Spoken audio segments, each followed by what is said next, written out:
Está um dia mais especial para nós. Nós abrimos semana é a abertura do Festival de Buki. Me há vários anos acaba e Imelda Kleuterschool para participar nessa aqui. Nós temos a visita de autor, nós temos a visita de senhora Liliana e Mener Tito. E durante a semana também nós também temos visita de Mener Gino e tio Ali. Muito não acaba de um semana basic também para piano de Buki.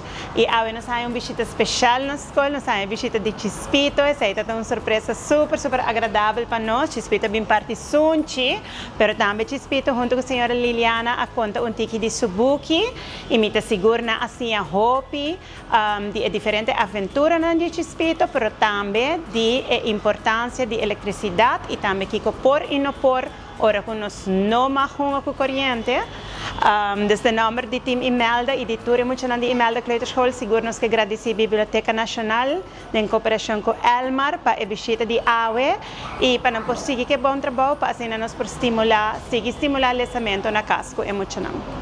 E AWE nós estamos visitando diferentes escolas, não é interesse man, pero AWE Imelda Kleuterschool no momento não aqui.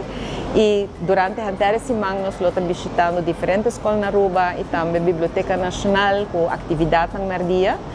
E essa aqui está para promover paixão e amor para o lançamento e me está sendo contente que a biblioteca está tour área, hinca assim o esforço no projeto aqui que está sendo necessário.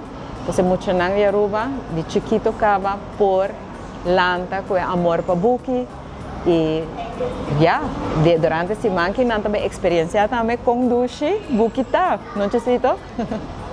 O Festival de Buki foi muito iniciar, nós começamos a visita na escola, a maneira de conhecer, Chispito Tribun Tour aqui na Festival e Biblioteca Nacional, e primeiro stop aqui nós começamos na escola Passo para o Futuro, atualmente na Imelda Kleuterschool, nós temos uma escola mais para visitar e também atividade no merdia.